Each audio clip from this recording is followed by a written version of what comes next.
लोग धरना प्रदर्शन देते हैं। इन्हीं के पार्टी के एक सांसद थे ना, जिनके खिलाफ में ओलंपिक खिलाड़ी, विश्व विजेता कितनी सारी महिलाओं ने यहाँ जंतर मंतर पर महीनों धरना दिया और पूरे देश में धरना प्रदर्शन चला। उस पर तो कभी हमारी बहनों ने नहीं कहा, हमारी माताओं ने तो कभी नहीं प्रश्न उठाया कि माननीय सांसद जो है बृजभूषण शरण सिंह के खिलाफ कार्रवाई होनी चाहिए। कानून में ऐसा कहाँ प्रावधान है? लॉजिक की किताबों में भी ऐसा लिखा हुआ है, तो अब माफी मांगने की क्या जरूरत पड़ गई नीतीश कुमार? ये माफी मांगने का कोई विषय नहीं है, ये एक एजुकेशनल विषय है, शैक्षणिक विषय है। नमस्कार, मैं दिव्या और इस वक्त आप देख रहे हैं सुदर्शन न्यूज। बीते दिन भरी विधानसभा के अंदर बिहार के मुख्यमंत्री नीतीश कुमार द्वारा एक आपत्तिजनक बयान दिया गया, जिसके बाद राजनीतिक गलियारों में हलचल देखने को मिल रही है।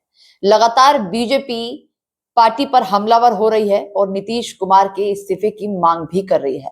हालांकि आपको बता दें कि आज नीतीश कुमार ने माफी भी मांग ली है, लेकिन इसी तमाम मुद्दे पर बातचीत करने के लिए हमारे साथ जेडीयू के दिल्ली प्रदेश अध्यक्ष शैलेंद्र कुमार जुड़ेंगे। उनसे सीधा मैं जुड़ूंगी और जानने की कोशिश करूंगी कि जेडीयू के नेता हैं ये भी, और जिस तरीके से मुख्यमंत्री द्वारा इतना बड़ा बयान दे दिया गया, जिसको लेकर अब नारी कहीं ना कहीं ये कहती नजर आ रही है कि उनका अपमान किया है बिहार के मुख्यमंत्री द्वारा। तो सीधा मैं जुड़ूंगी और जानने की कोशिश करूंगी। सर, सबसे पहला सवाल मेरा यही होगा कि नीतीश कुमार ने जिस तरीके से इतना बड़ा बयान दिया, उस पर नारी कहीं ना कहीं रोष जताती नजर आ रही है, उसको लेकर आप क्या सोच रहे हैं? देखें, एक्चुअली जो भी लोग माननीय हमारे मुख्यमंत्री जी का जो सवाल है बिल्कुल ही ऑथेंटिक है, बिल्कुल ही सही है, मैं समझता हूं। इसलिए कि वही लोग इस बात को ज्यादा उठा रहे हैं जो राजनीति से प्रेरित है। कहीं न कहीं उनके मन में राजनीति है। अन्यथा मैं जानना चाहता हूं कि वही लोग, वही हमारी माताएं बहनें जब भाजपा में बड़ी बड़ी बलात्कार, बड़ी बड़ी महिला उत्पीड़न जैसी घटनाएं होती हैं, महीनों तक लोग धरना प्रदर्शन देते हैं।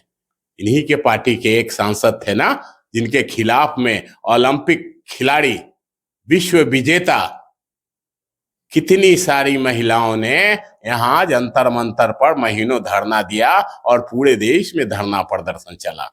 उस पर तो कभी हमारी बहनों ने नहीं कहा, हमारी माताओं ने तो कभी नहीं प्रश्न उठाया कि माननीय सांसद जो है बृजभूषण शरण सिंह के खिलाफ कार्रवाई होनी चाहिए।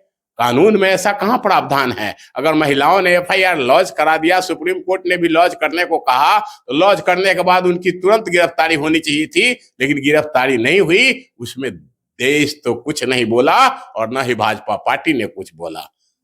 खैर, मुझे उससे कोई ये नहीं है, लेकिन मैं इतना ही कहता हूं कि अगर माननीय मुख्यमंत्री जी से बोलने में कहीं जीवान फिसल गई हो या गलती हो गई हो, तो उन्होंने तो माफी मांग ली है, उन्होंने माफी जनता से मांगी है, बात खत्म हो जानी चाहिए। लेकिन इसके बावजूद मैं इस बात का पक्षधर हूं कि उन्होंने जो कहा वो सच्चाई से परे नहीं है। अगर सच्चाई से परे होता तो आज इन्होंने जो ओ माय गॉड नामक एक फिल्म को सेंसर बोर्ड से पास किया है, वो क्या है? उसको पास नहीं होना चाहिए था।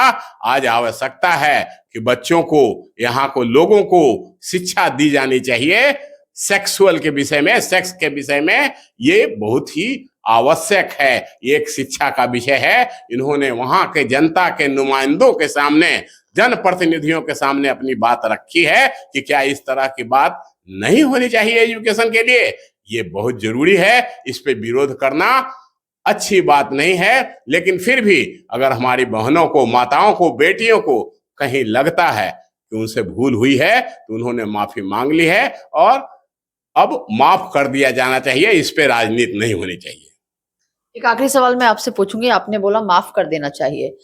अगर नीतीश कुमार गलत नहीं थे, कल तक तेजस्वी यादव बड़े बड़े बयान दे रहे थे कि उन्होंने कुछ भी गलत नहीं बोला है, ये तो स्कूल में भी पढ़ाया जाना चाहिए, बायोलॉजी की किताबों में भी ऐसा लिखा हुआ है, तो अब माफी मांगने की क्या जरूरत पड़ गई नीतीश कुमार को?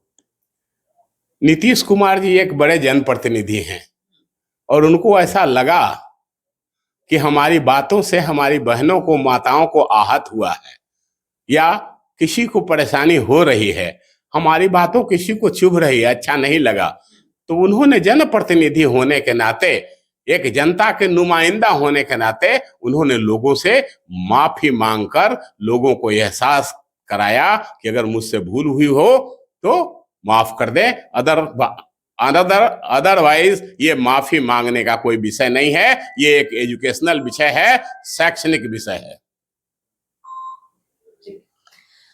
तो ये सुना आपने जेडीयू के दिल्ली प्रदेश अध्यक्ष शैलेंद्र कुमार जी को, जिन्होंने साफ तौर पर अपनी सभी बातों का जवाब सही से दिया है।